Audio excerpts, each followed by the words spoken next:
Hello, magandang buhay mga katombi. Ang ako'y kumakain ho ng Lomi Batangas. Ay di din ho'y ugali hong lamig din sa bansang Pransya. Ay di naisipan ko hong gumawa ng Lomi. Napakasimple lang ho. Huwag niyo naman akong iba. Siya talaga basic lang. Charot.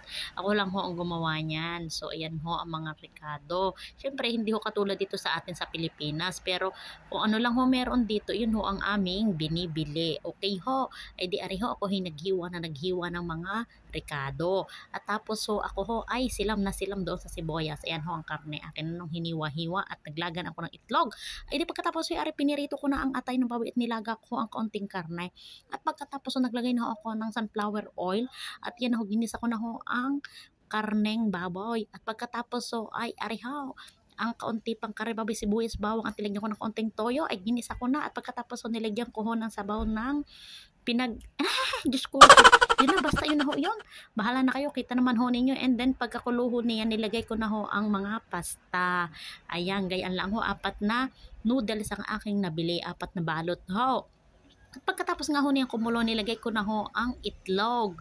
So, simple lang naman ho. At hinalo-halo at ito na ho ang cornstarch nilagyan ko. And then hinalo-halo hanggang siya ay mahilo. Charot!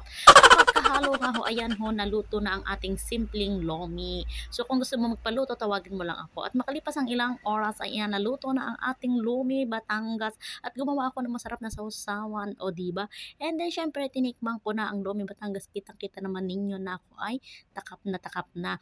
And ako ang kaunahan din niya ay di syempre ako ang titikim, tinikman kong maigi. So, mga kababayan, mga katombi, so ang sarap ho ng Lomi Batangas, lalo na kung ikaw ang gagawa. Pero kung ari sa ating bansa ko gagawin, ay siya perfect nga, eka nga. So ayun lang ang mga katombi at sana ay nag-enjoy kayo sa aking video. So kung kayo ho ay natutuwa, ay please like and share my video.